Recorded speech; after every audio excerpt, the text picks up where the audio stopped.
Brett, what's up, man? How diddly doodly there, Tom. Fucking great to see you back Nice to to the see show. Oh you. man, I already started it out with Damn. It It's been that kind of week, that kind of morning. has been a week for sure. Um, I'm coming to you from beautiful central coastal Florida. Mhm. Outside, I've been kicked out of my office. My office slash guest room is filled with pesky guests. Not pesky. My son and his lovely girlfriend. So This they is great though. You get to spend some time, so you're adaptable and, absolutely. yeah. Like, you know what? And I get to sit. It's a beautiful morning, having coffee. It's a little breeze out here. It's going to be Perfect. 97 and 80% humidity today, but hey, right now it's perfect. It's all good. I guess better than being in LA, huh? Oh yeah, LA, interesting. Man, Interesting I said place it. to be now. I don't know. And it's about perception. Okay, here we go. We're right out of the gate, right? Perception and what it is that your feed is telling you. So if you're on a feed, you are seeing everything that you see is that the city is on fire and it's burning to the ground and it's awful and the military has ascended to restore law and order. If your Right. feed is from B side, you see that there's been a couple skirmishes here and there, but largely it's a bunch of peaceful protests, which is guaranteed under the Constitution. And Right. what has sparked a lot of the drama is the presence of federal agents. And probably the truth is somewhere in between. Yeah. And you become, we've said this before, what you consume. And Exactly. what are you feeding? Right. I mean, not only into social media, but also into your mind. Are you feeding the negative thoughts? Are you feeding all that negativity? Because that's what you're going to see more of. Yeah. If you expect the world to be on fire, then the world's going to be on fire. Yeah. If You're you going to have expect, confirmation bias. You're going to see examples or evidence supporting that. right, your brain will seek out what it's looking for, the evidence it needs. Yeah. Mm. So, but we don't get too Boy, much we into. just started right out of, into the muckety muck there, Yeah. And you Tom, know my what? friend. That's perfect for this episode because we're going to be talking about the scariest thing imaginable that people have Oh no, experienced. dun dun dun It's dun. Is it trusting a fart after vampires? 40. Oh, what'd you say? It's, I tr talked it's trusting a fart after 40. over. That is scary. I will give you that. No, no, it's not that. It's although that is pretty scary. It it is those who have found themselves whether they're in the midst of it now or they've gotten out of it and they are reflecting back, who have been in narcissistic, abusive relationships. Oh, those are yucky, Tom. Yeah. I'm gonna go with a good clinical term. That is yucky. Yeah, absolutely yucky. Yeah. And this has been a reoccurring theme. And, hey, you said it before, and not to get into anything, but the past 10 years, we've seen more people coming out expressing that they know narcissists, they're in narcissistic relationships, they are trying to avoid narcissists.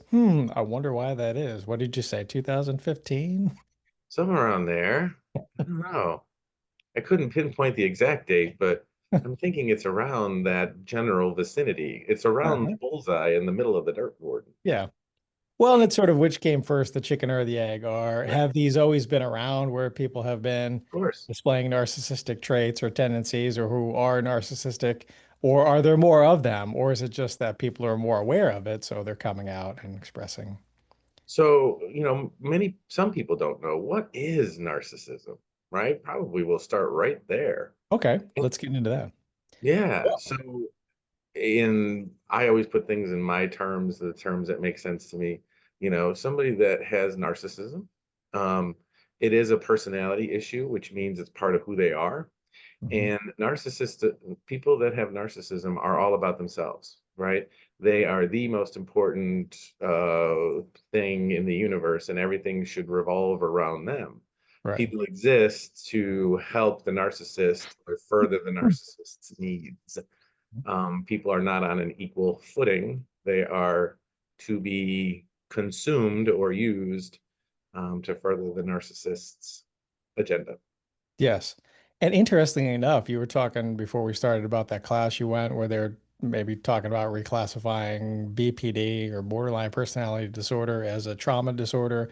Mhm. And a lot of those personality disorders, we know over the course of our years of working with people that, it's really birthed in some sort of trauma. I mean, the people who display Mhm. these personality disorders usually have a pretty high ACE score.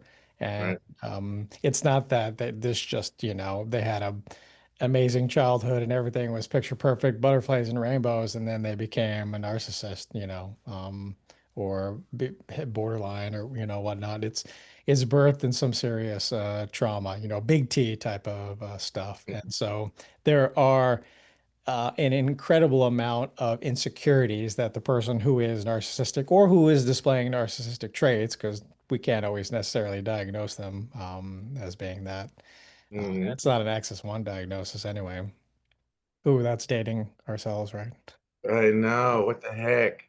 What happened to the good old days, Tom? Remember when sodas were a quarter and we could put people on a five-axis diagnosis? Right. I love those days. We don't have them anymore, regardless.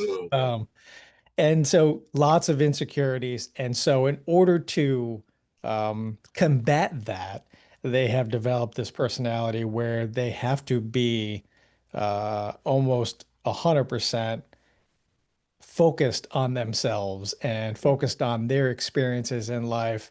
And I'm not saying that inherently that's necessarily a bad thing, because I think it is okay for us to be selfish and make sure we have the things that we need.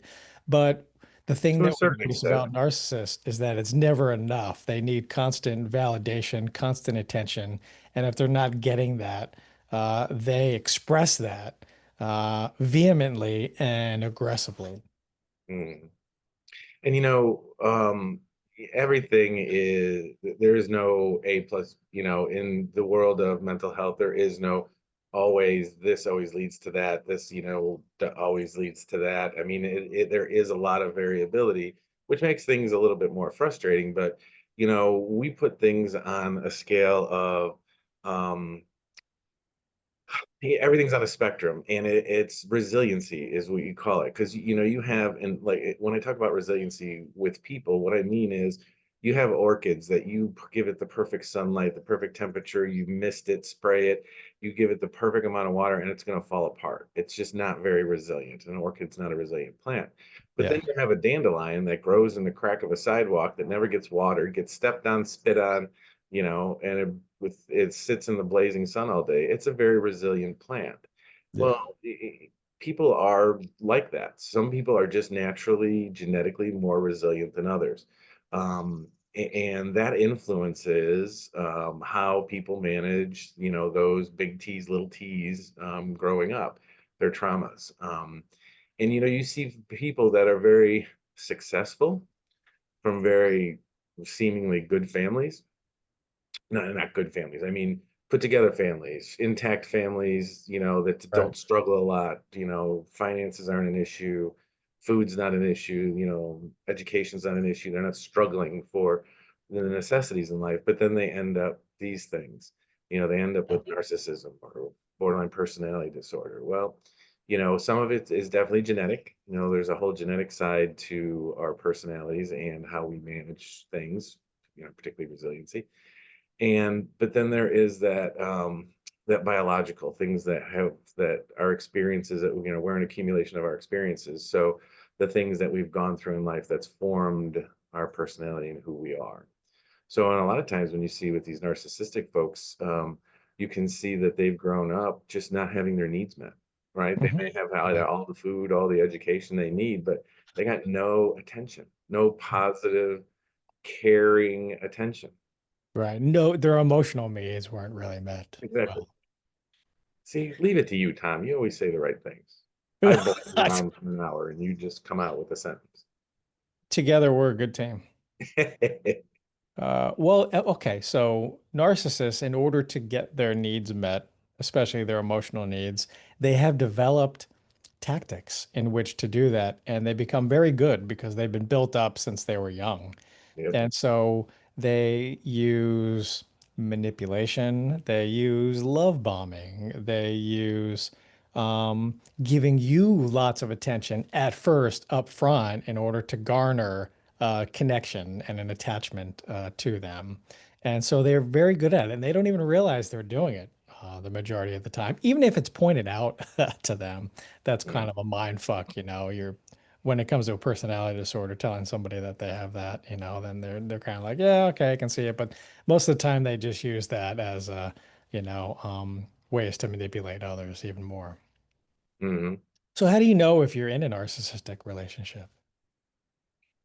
Are you constantly questioning yourself? Are you constantly like scratching your head, like, what the heck is going on here? Or do you not feel like you are having your needs met?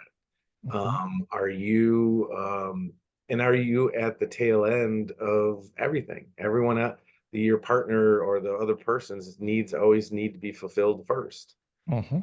And then if there's anything left over, maybe you get some kind of At thing. first, Oh yeah, at they first got to in the groove you. They relationship. got to show you exactly how they want you to act. Oh yeah, absolutely. Well, at first, it's almost too good to be true because they're Right. putting a lot of attention on you. The Oh, narcissist yeah. is on you. They're grooming you. Yeah, it feels really good. And so you give that right back, and then they're getting what they need and they give more of it. But at a certain point, when you find that you're already connected and attached and you've already decided to be with this person, you've deemed this your partner, they start to pull that away because, like I said, it's never enough. The attention, the validation, the value you place on them is never enough because they haven't dealt with the deep, dark hole. They're trying to fill that void. Hmm. And so they start to pull that away as a manipulative tactic because if I pull away, then you're going to work harder to gain my Hmm. attention and my approval of you to gain my love. And so their approval, their love becomes conditional on what you are doing for them. And you seem to find that you're spinning your wheels trying to appreciate them, trying to focus on them, trying to put them first. And then you keep getting ridiculed, criticized, put down, getting the cold shoulder, gaslighting, and you start to feel like you're the one who's crazy, and you start to realize and internalize that there's something wrong with me and I need to be better and do better. Yeah, right. And I need to do better and be better. And what it is, it's impossible. You will never achieve that goal. It's like draining the ocean with a bucket. It's Yep. never going to happen. You could pour 100% of your time, energy into this person, and a true narcissist, it's never enough. Yeah. If you could do that, you could do more. You could always do more. And then every once in a while, they will throw you a bone Yep, and make that's you just feel enough to really keep you. good. And so that becomes addicting because as human beings, survival, we want to be part of. We want to feel accepted. We want to be part of, well, the group, but also part of the relationship. And when somebody is saying, you suck and you're nasty and I don't love you anymore and all these things, and you work harder, and then they finally say, you know what, you're the best thing. I can't believe that, I said those things. I'm so sorry, or it just physically abusive relationships. I'll never do that again, type of thing. And then that feels good.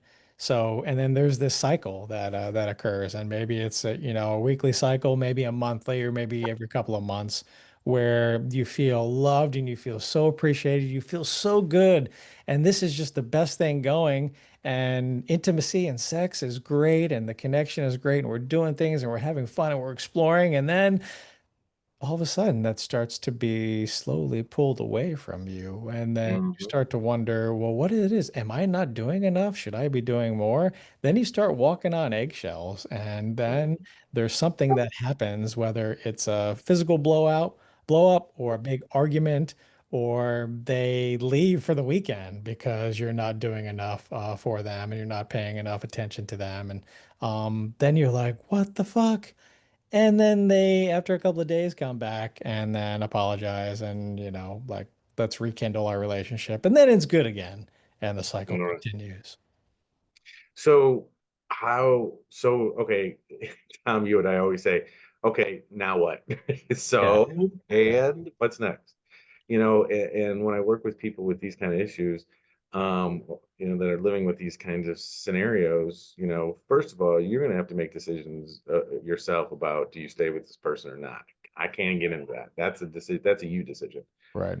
I can help you talk through the pros and cons. I can help you talk through all that stuff. But it goes way back to and let's say these people have groomed you and targeted you for specific reasons, right? Because really people can read who we are on our foreheads. It's Hmm. invisible ink and you're never going to see it, but people can read it right away. And Empath, my guess, codependent. yeah, exactly. My guess is that let's talk about validation, right? So when we're young children, babies, young children, we seek validation from our primary caregivers, right? They're the Hmm. ones that love us, that give us food, that wipe our butts, do all that stuff. So we are looking for validation from our primary caretakers. Then as we become adolescents, we start to break away from our primary caretakers and we're looking for validation from our friends, right? That's why in high school we everyone does stupid things because they're trying to impress their friends. Their friends are the center of their universe and that's who we're seeking validation from. Ideally, we want to break away from that as we become young adults and into adulthood, and we seek validation internally, not externally, not from a friend group, not from a primary care group, not from a primary paramour or a Right. spouse or whatever. So when people that are involved, unfortunately, in narcissistic relationships, they're still seeking that external validation. So how do we turn that around and turn that internal to internal validation? How do Yeah. it doesn't matter how other people feel about me or see me, it's how I see and feel about myself. So if you can relate to what we're talking about today, if you are currently in a narcissistic relationship or you have been before and you got out of it, we need to boost your self-worth and your self-reliance and your resilience. I don't need other people to validate me, to Mhm. support me, to make me feel good about myself. I need to make myself feel good about yourself. So exactly to your point, because that's how we combat this. That's how you combat that and get out of that relationship because it's not going to change. Newsflash. Right. Doesn't matter how much therapy or how much inner work they do. When you have a personality disorder, there's not a fix or a cure for that. Now, you can manage the symptoms along the way, and you can learn some great techniques for those people who have like narcissistic or borderline personality. However, it's something that's part of you, just like trauma is part of us. It doesn't necessarily go away. We're going to be triggered, but we heal through it by managing those triggers, by redirecting our attention and refocusing our minds to the things that are positive, to making positive changes in our lives and being the best version of ourselves every day, just trying to be better than we were yesterday. And Mhm. so, if you need to bolster your self-worth, then I want you to be a little bit more selfish, which is Mhm. odd because that's the thing that the narcissist is. All So right. you need to like have some of those qualities and focus on you, focus on what your needs are and express those needs, knowing that the narcissistic person is probably not going to celebrate that Yeah. and definitely not going to give you what you need. And they're not going to like it when you become more independent, more internal validation focused. The narcissist is not going to like it because your attention is not on them anymore. So when people work on this, relationships even get more strained because you are growing into something that they cannot control that doesn't suit and fit their needs. So Yeah. expect the relationship to blow up even more. Yep. But what's at the end of the day, what's important? Is it this relationship or is it how you feel about yourself? And you Yeah. need to make that decision. There are some people that just say, "Hey, I like this relationship and I'm just going to do the best I can in it." And that's fine. Let's talk Yeah. about that. If that's what your goal is, that's your choice. This is all about self-determination. Here's a challenge that we have to overcome. Bear with me. If you don't eat pizza for a month, which I mean, between you and I, we feel like that's stupid, right? But That's just dumb, Tom. Come on. the day that you have pizza after being off of it for 30 days, that pizza is fucking delicious, right? Oh my God, almost orgasmic. All You right. can get there with me. I don't think since I can ever remember, I don't think going longer than a week without having pizza. But anyway, that's probably why I've always been Chubbs McGee. But Get out of here. but, but anyway, so if you are not, you're the partner in an abusive and in a narcissistic relationship, you are not getting the approval and the validation and the love because it's conditional on you meeting the needs of your partner. And then you finally get it. It's like that pizza that you haven't had in a month, Right. and it's Right. so good, and you get such a dopamine and endorphin hit from it that that becomes addicting in itself. Oh, Because yeah. if you are in a healthy relationship, I mean, to keep with the metaphor, you're having that pizza every day, and it's good and it feels good. And, like I remember times when, I give my wife a compliment. And she's like, "Well, yeah, you're gonna say that because you love me, you know." And not to say that it's boring or monotonous, but we get so healthy and our lives are so good that we don't have a challenge. And so the people who are in narcissistic relationships, there's that challenge that they have to overcome. And when they do and finally get that approval, it feels so good that Right. they become addicted to it and they stay in it. Even after they get out of the relationship, they find that they come back to it. Mm-hmm. So Right. that's the biggest challenge is the addiction that you have that you didn't realize that you had, but hopefully we're shining some light on it that Mm-hmm. you have to overcome. And it's really okay to be in a healthy relationship because it's consistent, it's reliable, Mm-hmm. and you can build from that. And the things that you build in a healthy relationship far outweigh the stupid little dopamine hits that you get from them finally Absolutely. saying, I love you and approving of you. Absolutely. So I we know these situations are difficult.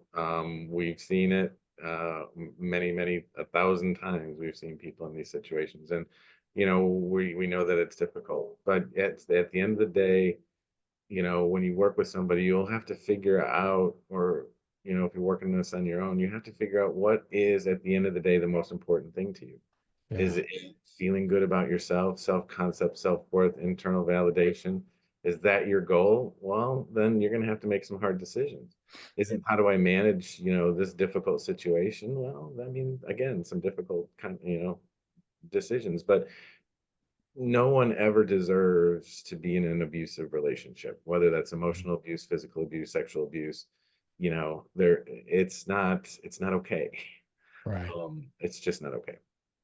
And it's not your fault. It's not your fault. That was huge. It's not your fault. Yeah. We as therapists can get frustrated, although we may not express it as much. Sometimes we do, the Right. client. And just like your friends and family members who see what's going on from the outside looking in, and they say, "What are you doing? This is a toxic relationship. This is no good for you. This is a narcissistic relationship. This is an abusive relationship, whatever. You need to get out of it." And then you don't, or you get out of it and you go back to it. And this happens again and again and again. They get frustrated and they want to write you off and they want to distance yourselves. We as therapists, we don't want to distance ourselves. We want to be helpful, but we get frustrated because we're trying to express what's going on and point out behaviors and trying to help them improve their self-worth and self-esteem, self-efficacy and the likes. And then they continue being in these relationships because we know from the outside looking in, once they're out of it, they're going to appreciate themselves and their lives so much more. But when they're in it, they stay in it. And so, yeah, we can get frustrated. And your family and friends are getting frustrated. And don't be surprised when they tell you that. Hmm. Because it's like a slap in the face to Right. family and friends because they see what's happening and they see your own demise and deterioration happening right Hmm. before their eyes. And they're like, Right. you got to get out, man. And you're like, oh, but he loves me Yeah. or But she loves me. I mean, so more much. men have been coming out talking about being a narcissist. Absolutely. Because that's been like the hidden taboo Yeah, is, we know about and we expect a narcissist to be male, and it's not the case. There's a lot of right. women that are narcissists. Yeah. So I applaud men for coming out and speaking up about their experiences and realizing that they have been in narcissistic relationships because, when we grew up, men have to be strong, stoic, not show emotions. We have to be tough. And for a guy to be vulnerable and come out and say, yeah, I was in a narcissistic relationship, and face the judgment and maybe ridicule from others, that shows courage and vulnerability. So I hope that was helpful, everyone, what narcissism is, and the whole being in a narcissistic relationship, some of the ins and outs of that, and then ultimately what's your goal? So what's your goal? Do you want it to end? Do you, you know, think about what it is that you really want and then work for that. Thank you for being here. Thank you for talking about it. I know it's not the end of us talking about it. No, no, no, no. But Yeah. see, you got to throw out some crumbs and give people some things to think about. Then we Hmm. can always take it to the next level. Yeah. So, call to action. Send in your questions if you Yeah. were triggered or related to this All right. show and you want to hear more and you have a specific question about it, send it in to us. We'll tackle it. Yeah. We hit the surface of lots of topics, because that's what we think people want. But if you want us to dive down deep, let us know. We can even do that.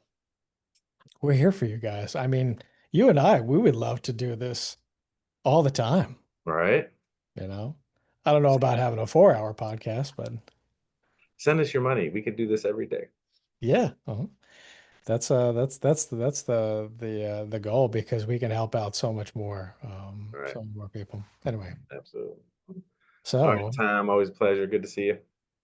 same. Likewise, have an amazing weekend. Ooh, and we talked about a scary topic because we're recording this on Friday the 13th. Whoa. Dun dun dun dun. Hmm. So enjoy your Friday the 13th and have a great weekend. Yeah. Happy Father's Day to all the fathers out there. Yes. Happy Father's Day to you, Brad. Ah, thank you.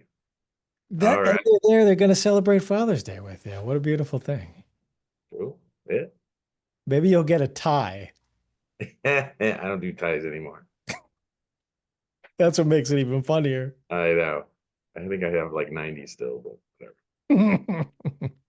All right. But happy Father's Day, and I'll look forward to seeing you next week. All right. Sounds good.